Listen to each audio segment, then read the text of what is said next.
Hello and welcome to the United Community Channel. My name is Jack and this is your latest Manchester United news. I'm getting a little bit worried. I won't lie, I'm getting a little bit worried. Still no Mbuemo. Our Manchester United getting left behind. We've got a busy show for you guys. Plenty to talk about. Of course, we're going to be speaking about Mbuemo.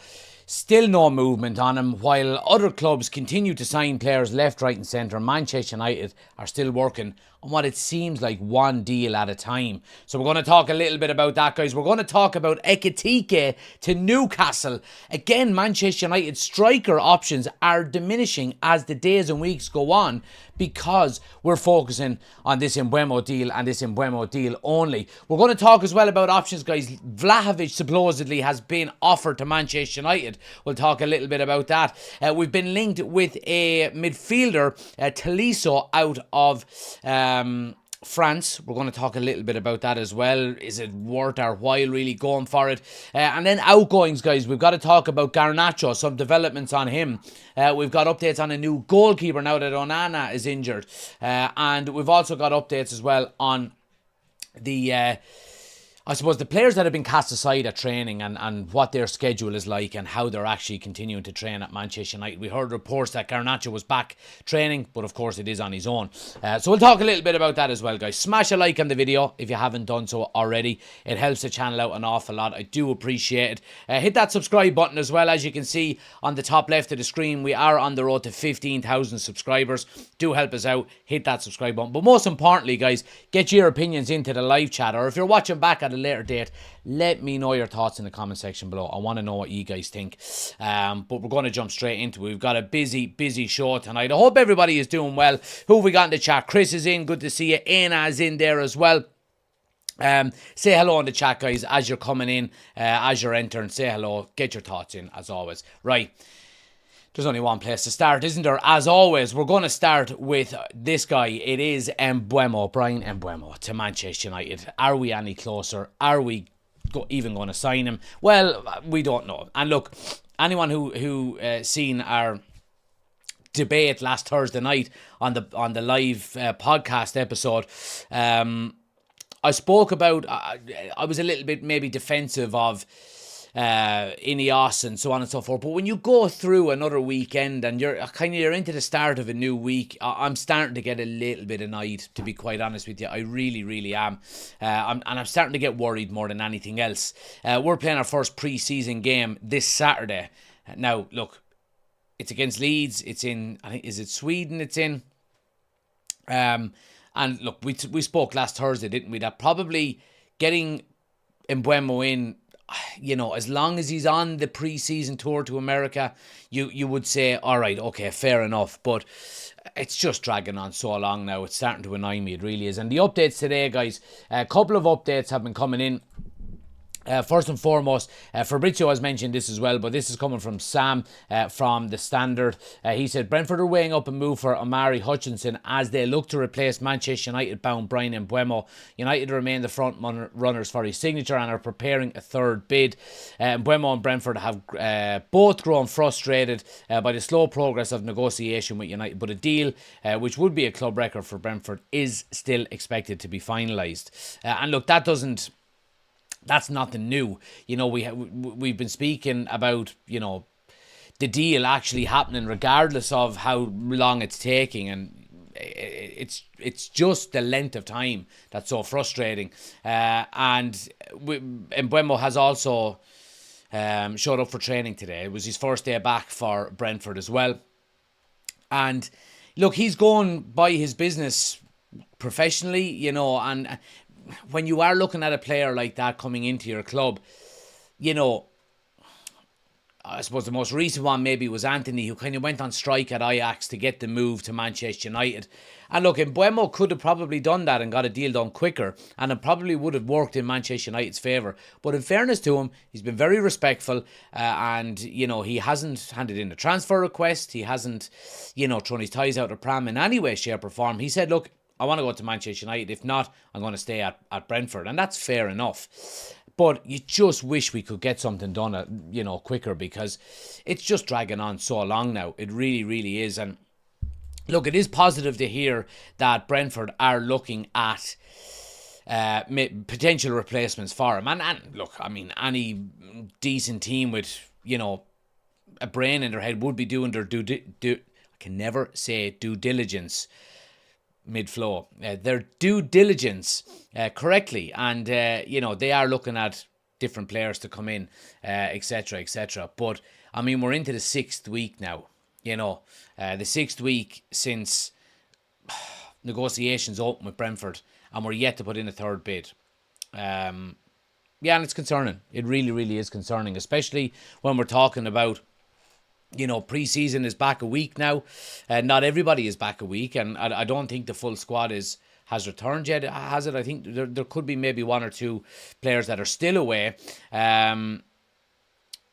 But the start of the season grows ever closer, and the start of pre-season games grows ever closer, and it's concerning. It really, really is. What are we saying in the chat here? Smash a like on the video, by the way, guys. Only 4 likes so far. Let's get them likes up if we can.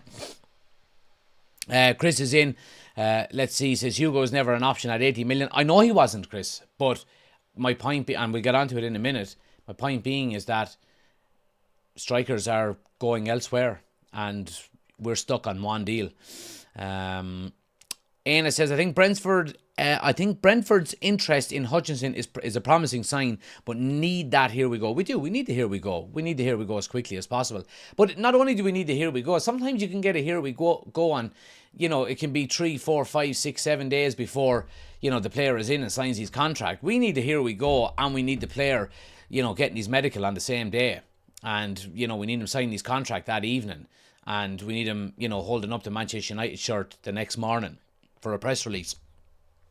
And get him on the fucking plane then to Sweden or Stockholm or wherever we're going to play Leeds on Saturday. But most importantly, I'll reiterate what I said last week.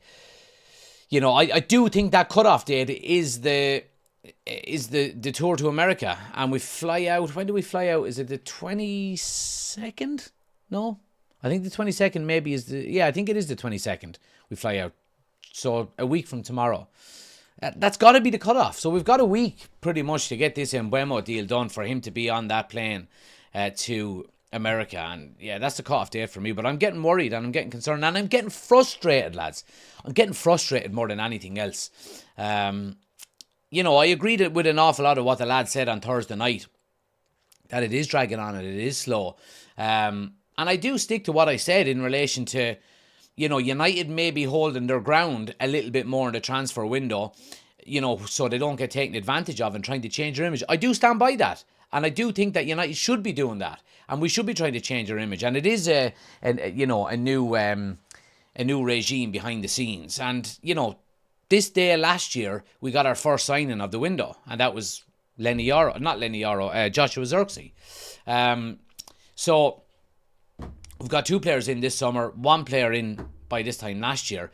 But we didn't realise last year how big of a task it was to turn Manchester United around, and the types of players we needed. And I know there was a new manager and he was going into his 3rd season. So, when we're talking about Ruben Amorim being the manager now, and this is his first summer transfer window, and we know the fact we finished 15th, and we know that, we need 3, 4, 5 players. I would say 5 players. 4 to 5 players I would be happy with. It's a much bigger task. It's a much bigger task this summer. It really, really is. Let's see. What are we saying? Young Sauce is in. Good to see you. Chris says it will happen Wednesday. The drop will happen Wednesday. The drop of the away kit. We're broke. We're not that broke. I mean, like it was made quite clear that the money was there for 2 players before any sales, we have got some money in. I don't know how much of it we will get, but when you're talking about the Elanga deal, you're talking about Alvaro Carreras to Real Madrid is now done, but they're in installments, so you're not going to get an awful lot of that up front either. So we need to sell players as well, and we'll get onto that in a few minutes. Let's see. Would you take Vlahovic, says Anna. We're going to get on to Vlahovic in a minute. We've got an update on him. Party Pooper says, I hate to see players refusing to go to training to push a move, so fair play to him. Yeah, look, you always want to make sure that you're getting players in with the right mentality, the right attitude, and players that want to play for United. And I think he's probably saying, look, I'm happy to wait for United. And, he hasn't... he hasn't even considered a move to any other club. He's saying it's United or I'm going to stay where I am. And look, you've got to commend that, because it could be quite easy for him to put to his agent and his entourage to say, right, well, let's play a couple of teams off of each other here and see what the best deal is that I can get and how much money I can get. But he's just saying, no, I'm sticking with Manchester United. That's where I want to go. And it's great to see that. And, we got that with Cunha already, which was great. And you want to be getting players in that want to play for Manchester United. We know what Diego Leon said before he came over. He's hungry to get into that first team. He's obviously a lot younger. He's only 18 years of age. But mentality. Chris said he had one good season at Fiorentina and then got paid and turned into Rashford. I presume you're talking about Vlahovic there. Kieran says there are 14 people in here. Get liking, says Kieran. There we go. Hit that like button. Appreciate it, my man. Slow and steady doesn't always get you good results. It doesn't. It doesn't always get you good results. But I think what it does give, and what I've mentioned before, is the reputation that you have. The reputation that you've got with other clubs and within the transfer market, I do think is important. I do think it's important. And look, United need to change that. But we're not going to change it, if we're not ruthless. You've got to get that fine balance. You've got to get in there. You've got to negotiate quickly and you've got to get your players in that you want to get. It's a balancing act. It really, really is, as to, how other people, I suppose, view you within the transfer market. It's going to be interesting to see how United turn that around. But we've got to turn it around eventually. Right, guys. Speaking of, I suppose, mentality,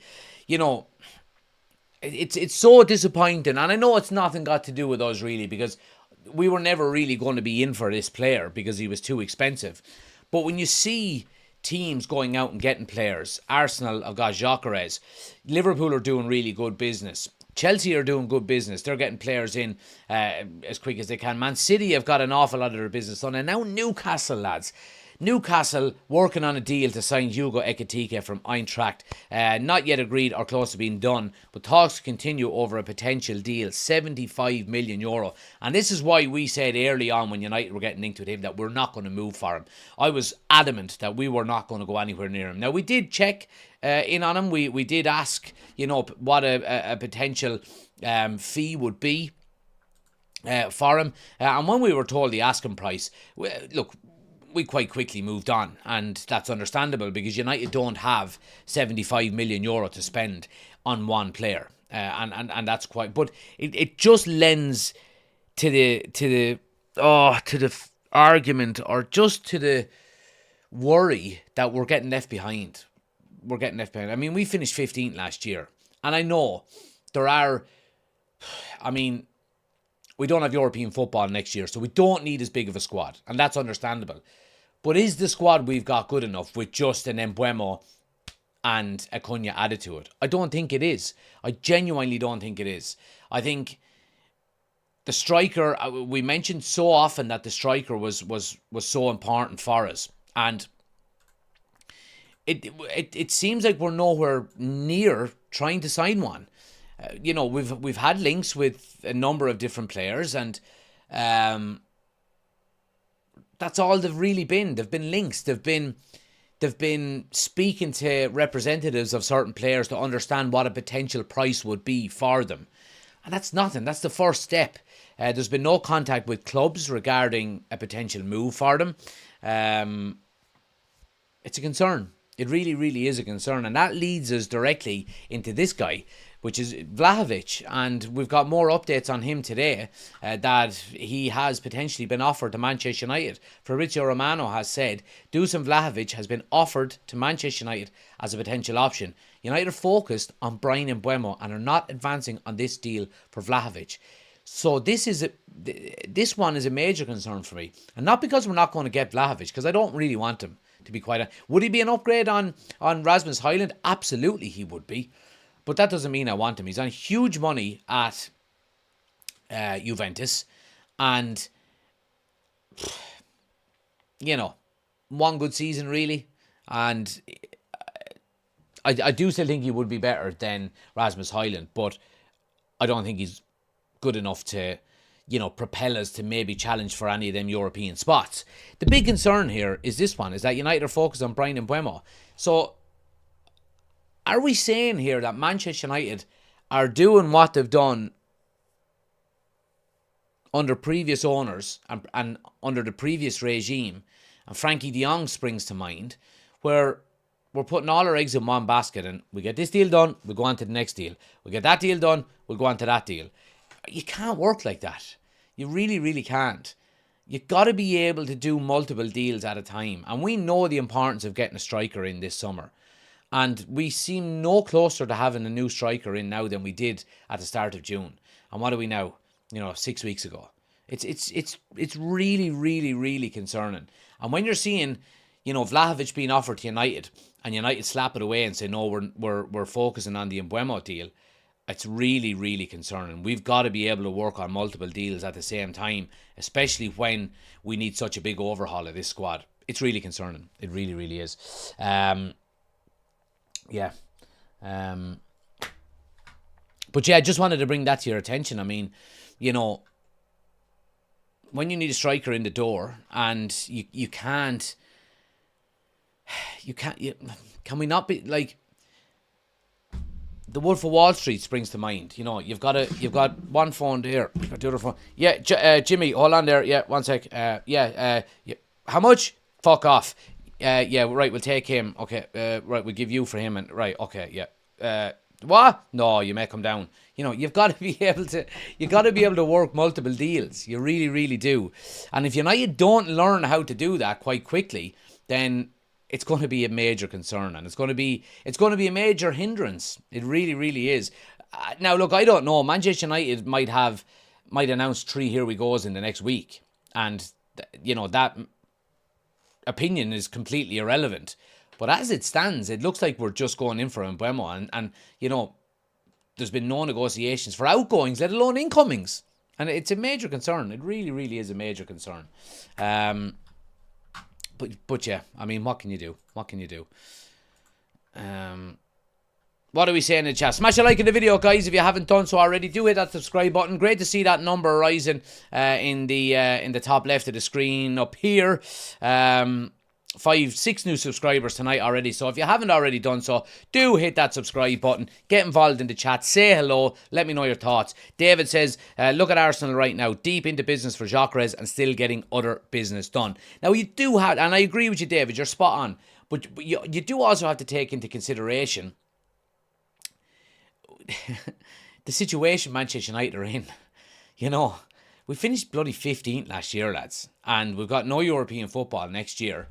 It is going to be hard to attract players to your club. Now, we kind of got a little bit spoilt at the start of the transfer window when it was Cunha straight away. We were going, and everybody done it, including me. We're putting out content that, pushed back on all of the opposition fans saying you won't be able to attract anyone without European football. And we did. We got Cunha in instantly. He wanted to sign for nobody else other than Manchester United. Mbuemo said exactly the same. He just wanted Manchester United, nobody else. And you look at the likes of João Pedro that went to Chelsea, Elanga that went to Newcastle, all for similar money. He outscored them combined last year. So don't tell me that there wasn't anyone else other than Manchester United in for Mbuemo, and he chose us. Now, we still have to get the deal done. We do have to realise the predicament that Manchester United are in. We are not the pulling power that we used to be, especially after a season that we had last year. When you finish 15th, you don't get any European football. If we had won that Europa League final, I think we would have more players signed by now. I think we probably would have had Gyökeres. I think he would have come to United over Arsenal. I genuinely believe it.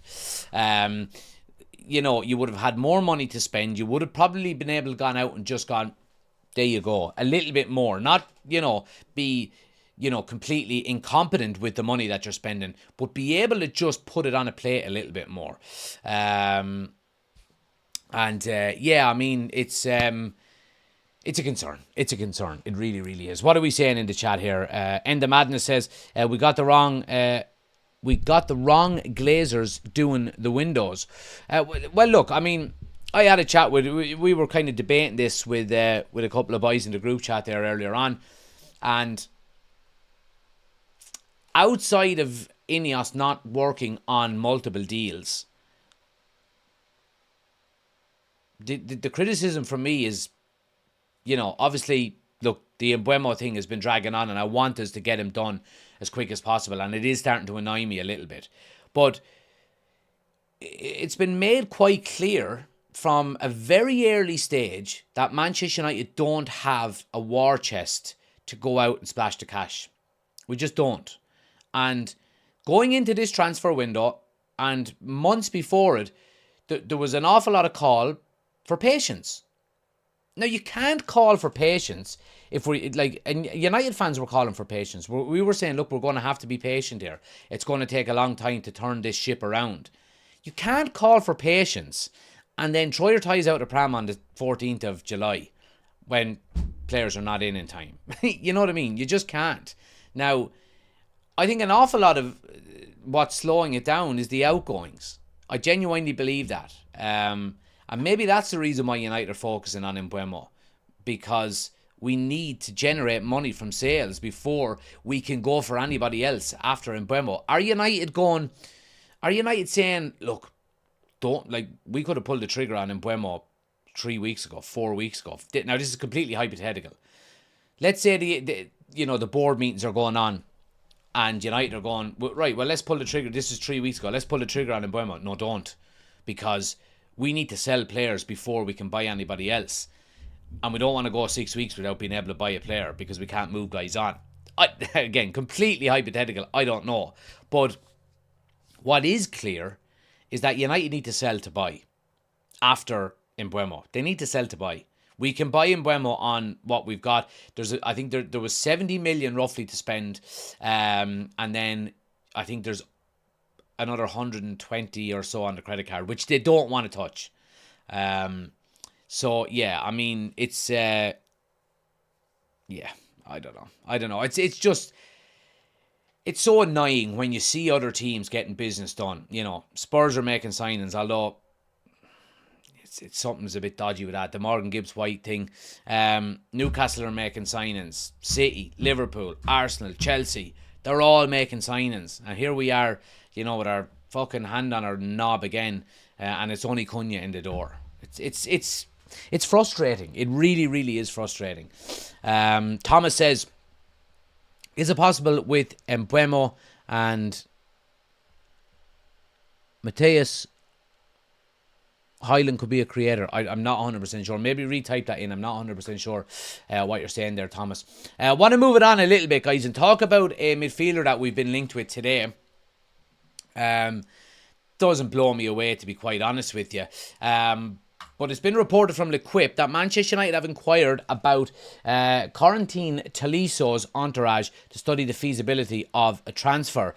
Now, if we're looking at a price, now again, we're going off a transfer market, 12 million euros here would be very, very cheap.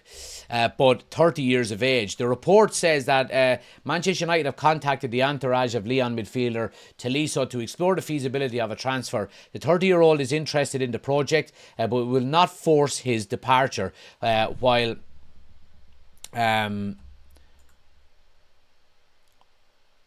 who's he playing for? Marseille plans to keep him.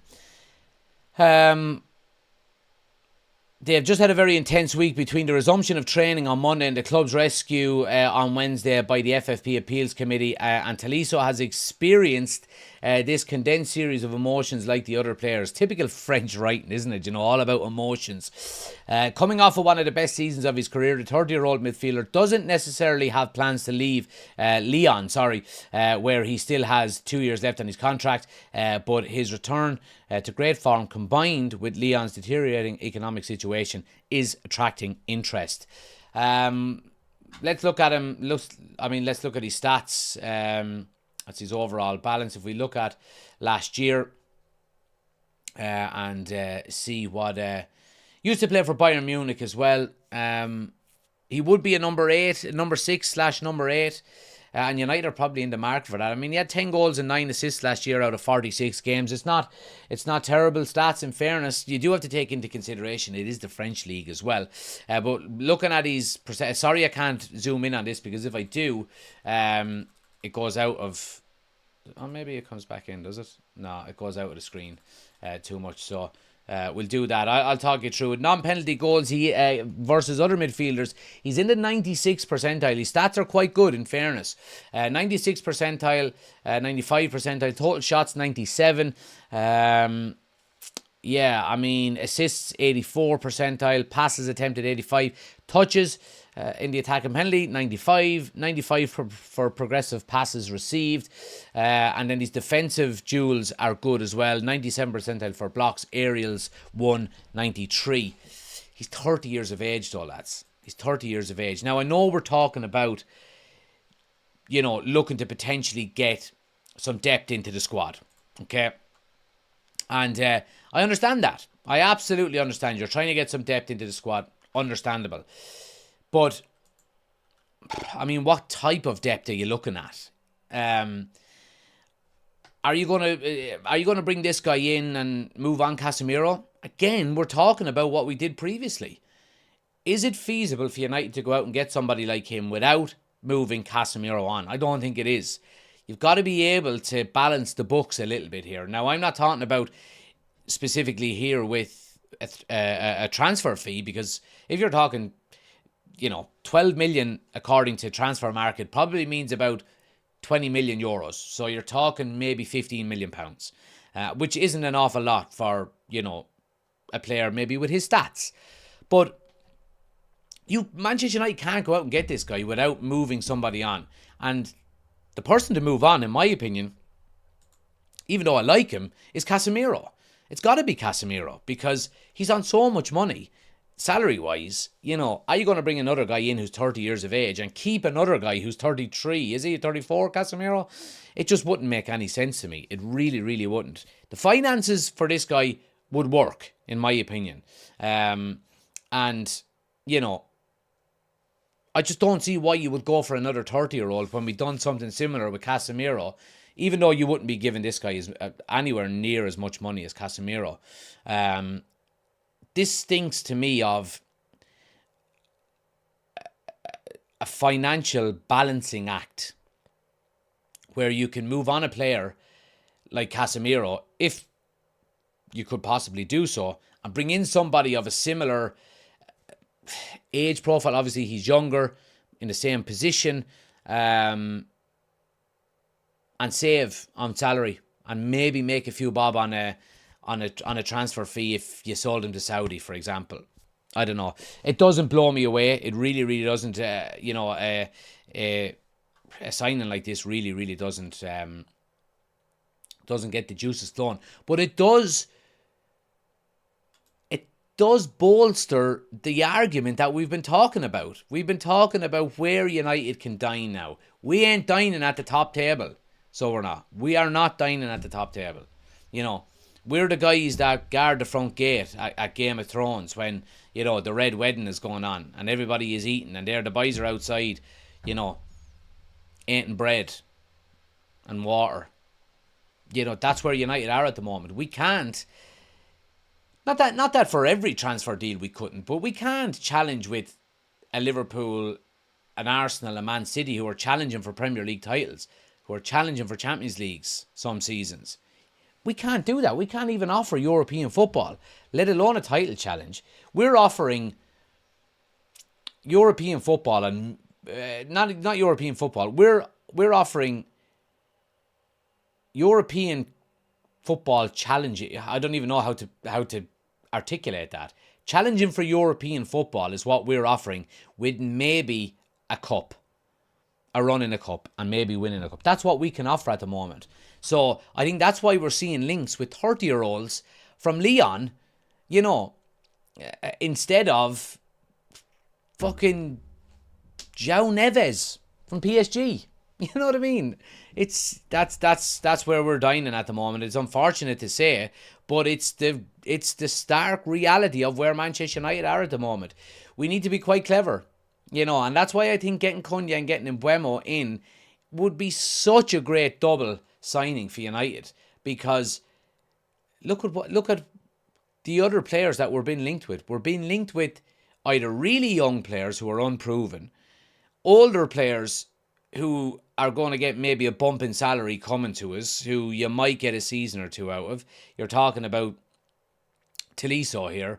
Are we talking similarly with maybe Ollie Watkins as a striker option?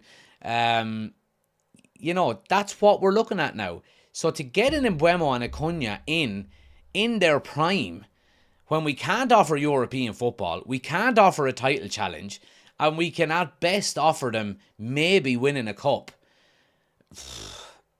I think it's good. I think, you know what I mean? But again, you're going to see the Tolissos, the Vlahoviches,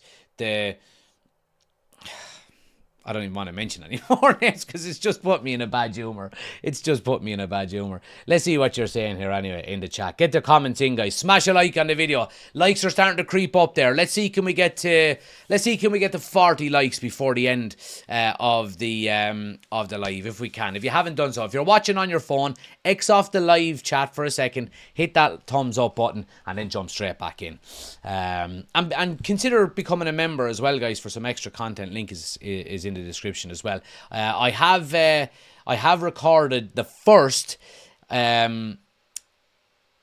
vintage watch along for members only. So for anybody who doesn't know, if you're an official member, I'm putting out the I'm doing some vintage watch along, so some old Manchester United games where I can have it on the screen and we're reacting to it. They'll be about 15 to 20 minutes each, so we'll put on the extended highlights on YouTube and we'll watch them and give our reaction to it. And you know what? It'll bloody cheer us up a little bit. So if you want to get access to that, guys, link is in the description. Hit the join button. The link is actually pinned in the live chat as well.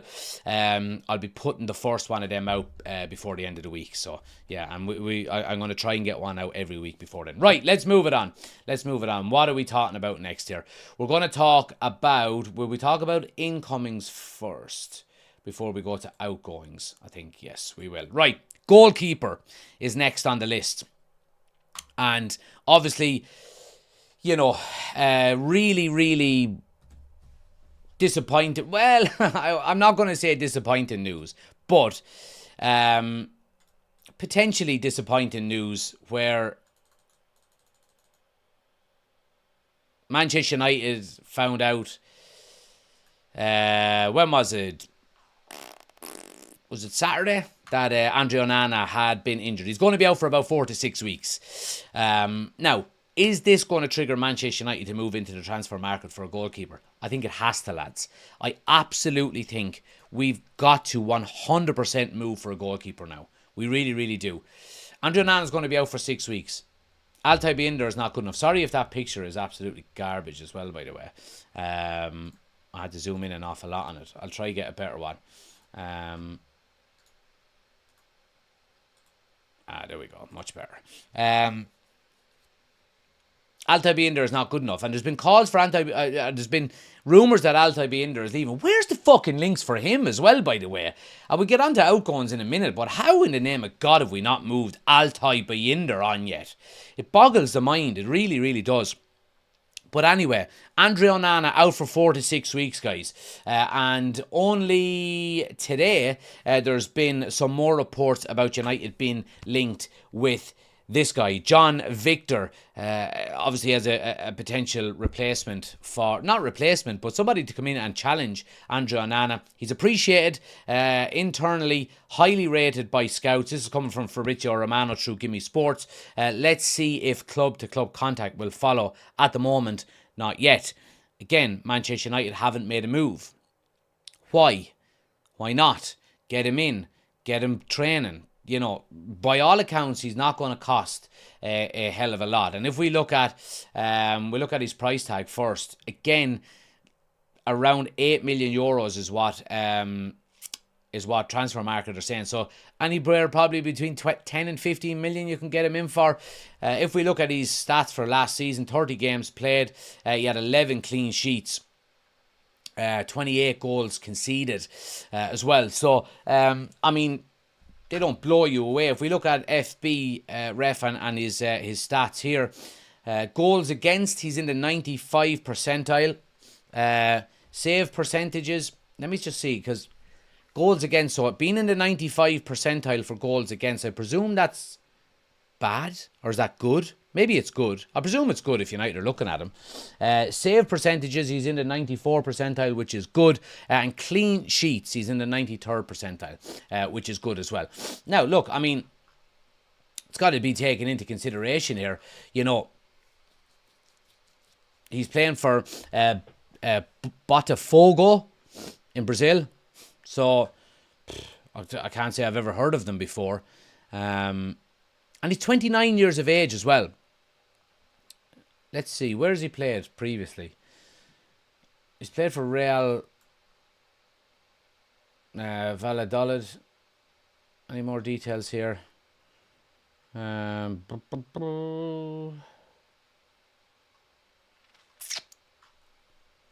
Transfers. Yeah, he's spent the majority of his career in Brazil. Went to Spain.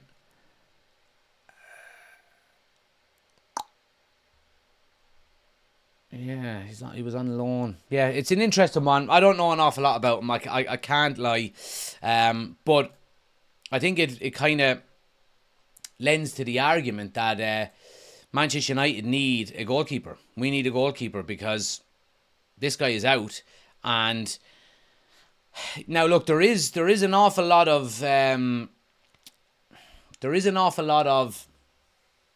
appreciation within Manchester United by all accounts for Vitek, who's turned into a bit of a beast in fairness to him. So maybe he comes back in and plays a bit of a role there as well. I'm not 100% sure.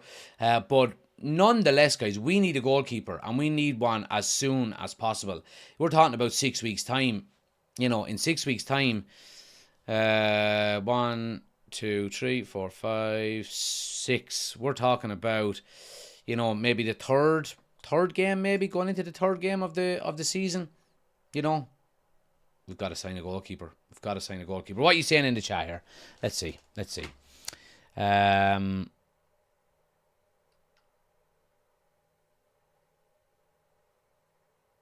And the madness says, I don't want the here we go. I want the there they've gone. Are we still happy to face into a new season with Casemiro, says Finn. And again, look, there was a lot of people talking about Casemiro and, you know, the picture of him, you know, looking absolutely shredded. And fair play to you for being shredded. But, I mean, at the end of the day, you've, you know, trying not to sound too much like Roy Keane, but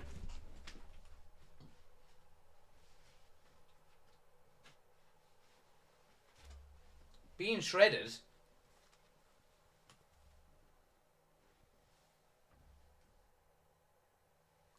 that's your job.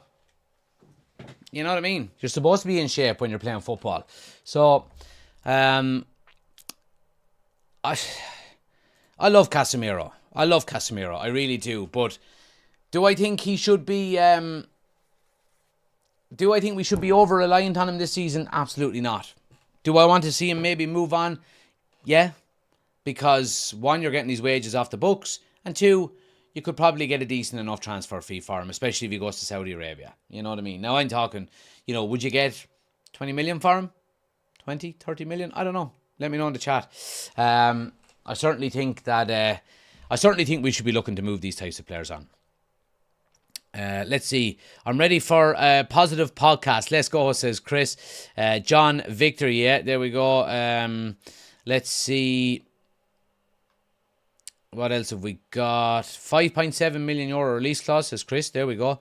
D says, Ineos can fuck off. They're so slow to everything. A club of our size and stature are being beaten to every player in every position in a window where we need players in. Chris says he would replace Onana so much better. Chris obviously knows a lot more about him than I do. His all-time for Botafogo is 73 games or so played and 60-something goals conceded. Played well in the Club World Cup. We probably conceded less goals with no goalkeeper, says End the Madness. Let's see. Has great positioning, good hands, all-round solid goalkeeper. There we go. I don't doubt you at all, Chris. It's just not knowing of him. I wonder why he's 29 years of age and has never played in Europe, really, bar that maybe 1 year. D with the 17 months, says 17 months, best United channel around on any platform. But yeah, the Botafogo lad, not good enough, and Ineos are utter horse muck. There we go. D, I appreciate the 17 months as an official channel member. Let's get some love in the chat for D there as well, guys. Anyone else wants to become a channel member, like I said, it's pinned in the chat, and or just hit the join button down below. Let's see. We're going to move it on. And we're going to talk about outgoings, guys, for the last segment of the show. And we've got to talk first and foremost about Alejandro Garnacho. It's been reported from Graham Bailey today that Chelsea have retained an interest in Manchester United's Alejandro Garnacho. His representatives are working hard to find a new club for the 21-year-old. Look, we heard reports, was it today or yesterday, that I heard that some agency, I can't remember the name, has offered its services to Garnacho's representatives to try and help, orchestrate a move away from Manchester United, but it has been rejected by Garnacho and his representatives, which is obviously a negative from a Manchester United standpoint, because the more hands on deck to try and move these kind of players on, the better it's going to be. You're kind of talking about maybe intermediaries and so on and so forth. Yeah, I mean, Garnacho, I never thought I'd say this, but I really hope Chelsea come in and buy him. I really do. I hope Chelsea do what they've been doing over the last couple of years and just throw a shitload of money at us. Just give us 50 million for Garnacho and say, we'll take him, lovely, and off he goes into the sunset. I hate Chelsea, and I hate the business model that they've now got under Todd Bowley, and how they're stockpiling players. But if it means a quick sale and a sale for money that we can reinvest into our squad, Garnacho going to Chelsea, I'm not against it, to be quite honest with you. Ideally, I would like him to move to somebody like a Napoli, but it sounds like he is adamant that he wants to go to another Premier League team. And it's not that United can force him to go to the continent. They can't, because basically what that does is he just rejects any move, first and foremost, from any team that may come in from. Now, if a Barcelona or a Real Madrid or somebody like that came in for him, he'd be on the first plane out to negotiate. Of course he would. But him not so publicly, but putting it out there through his agents and all, that he wants to stay in the Premier League, it's just going to stop other teams from outside the Premier League coming in for him. That's all. So, yeah, look, I think Garnacho is a deal like Rashford that can drag on, and that potentially will drag on. And this is the big concern, because I don't think we're willing to spend until we sell. And we're not selling. Anthony, haven't heard anything in weeks about a move to Betis. Sancho is probably the one that's picking up the most traction to Juve, but I heard only a £15 million bid potentially is going to be put in for him, which is absolute pennies. Rashford, that's going to go all... I guarantee you Rashford will be still a Manchester United player when the season kicks off. I guarantee you. And Garnacho, a player of that stature and of that quality, and that's going to go for that type of money to another Premier League side, will not get done quickly. It just won't. And I think Ineos can work as hard as they want. Jason Wilcox, Omar Brada, Vivel, whoever else is doing the negotiating, they can negotiate as hard as they want. Unless a team comes in and offers a bid, puts in a bid, whatever the case may be, starts negotiations, we're fucked. Simple as that. Simple as that. Fucked. So yeah, there's the positivity now for you. Positivity is starting to run out. So yeah, I mean Garnacho. I mean, what do we? Garnacho. Yeah. The thing about Garnacho is that he could he will generate the most money out of any player we're trying to sell this summer. Rashford is going for about 40 by the sounds of it. Sancho will be lucky to get 25 at this stage. Anthony, if we got 30, we're talking Garnacho for hopefully upwards of 40 million, 50 million, you know. So, I mean, Garnacho leaving Manchester United is something that will benefit us more than any other player leaving. So, yeah, I don't know. Let me get a drink of water because I'm getting lightheaded. I'm getting so fucking pissed off.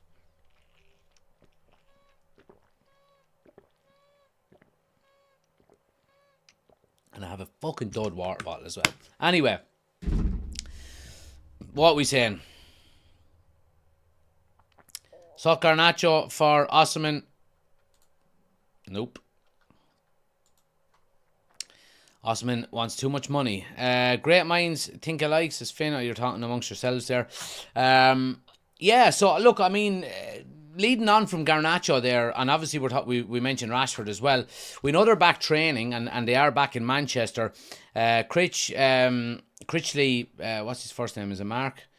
Mark Critchley from The Athletic says today that the sideline players have been asked to report to Carrington from 5 p.m. only this week, once Ruben Amorim and the rest of the first team have left the premises. The players in question have also been invited to come in next weekend when the group will be in Sweden for the first friendly match.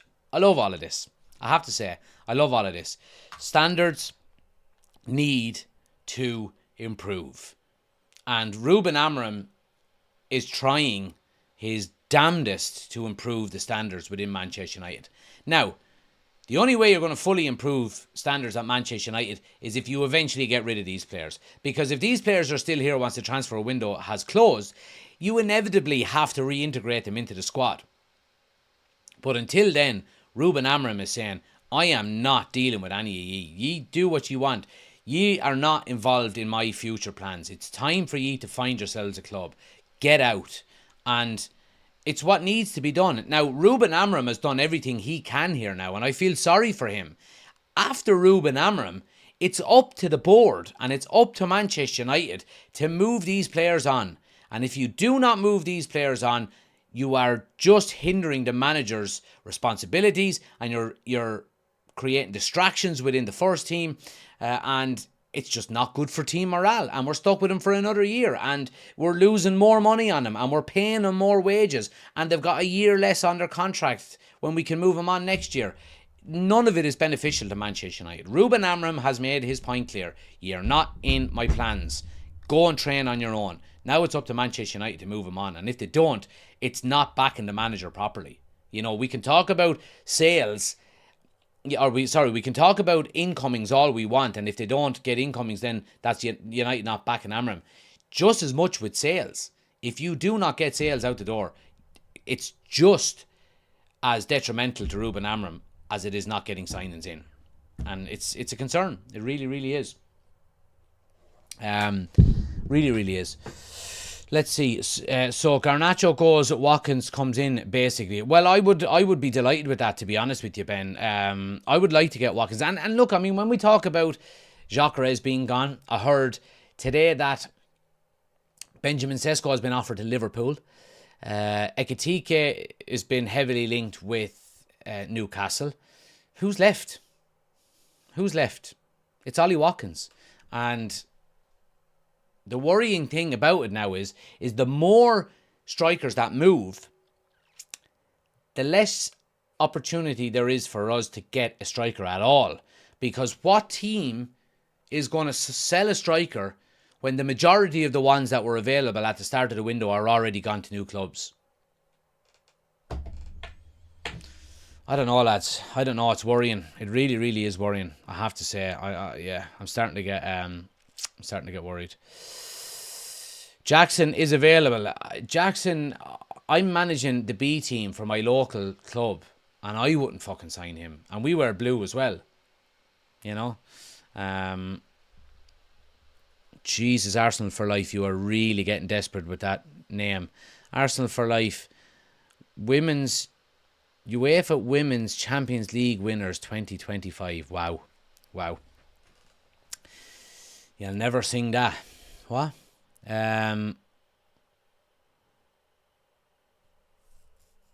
D says swap Garnacho for a fish supper. Have we been linked with Rabiot's mother yet? No, thank God. They want to leave but don't want to go. That doesn't make any sense. Make them earn their money and fly them to the moon. Finn says maybe the penny will drop for Rasmus. He can't be as poor again this season, surely. He can. Not to sound like Mick McCarthy. It can. But he can be that bad again this season. Where does he get his confidence from? You know? If we start the season with Rasmus Højlund up front, forget about it, lads. Forget about it. An absolute cod. Right. Just want to finish off with maybe I suppose it's not a positive, but it's nice to see that Ruben Amorim and Bruno Fernandes and Diogo Dalot today laid a wreath at the memorial service, or I'm not sure what the memorial, what's the word I'm looking for? Oh God, I'm just going to say a memorial service for that Liverpool had for Diogo Jota and his brother Andre today. And Manchester United laid a wreath. Rest in peace, Diogo and Andre, with respect. With deepest condolences from everybody at Manchester United. And it just goes to show, guys, as well, that outside a rivalry, there are more important things than football. And two people died. A mother lost two of their sons. A wife lost her husband. Kids lost their father. And that's what's important. Family, more than anything else, is what's important every day. So, we can talk about Ineos and we can talk about, the transfer window and who we're signing and where we finish in the league. None of it is as important as health and family. I think it's a nice place to finish. And unfortunately, these things happen in life. But condolences obviously to everybody at within the Jota family and at Liverpool Football Club, because sad time. Football family, as Chris says, absolutely 100%. Anyway, guys, look, we're going to leave it there. An eventful live tonight. I'm back pre-season with my club tomorrow. So we're back to 3 nights a week. So Monday, Wednesday and Friday now will be our live shows. I will do my utmost to get a pre-recorded video done for Tuesdays and Thursdays, because they're the days that I will be training the squad back pre-season tomorrow night. So just turn on the bell notifications, guys. Turn on the bell notifications. You get notified when we go live.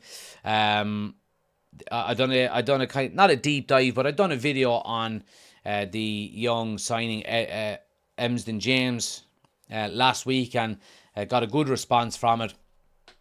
We're more than likely going to have to move the podcast to either Wednesday or Friday from now on as well, but we'll discuss that during the week. I'll let you know. So thanks for listening, thanks for watching. Hit the subscribe button, hit the like button if you haven't done so already on your way out. I do appreciate it, guys. I'll be back tomorrow, so go and follow us on Instagram, on TikTok, on Twitter, and I'll have a pre-record up tomorrow, maybe around lunchtime, and we'll jump back into the new schedule from tomorrow. Appreciate you watching, guys. Have a great evening, have a great rest of your night wherever you are in the world, and I will chat to you tomorrow. Take it easy. Good luck.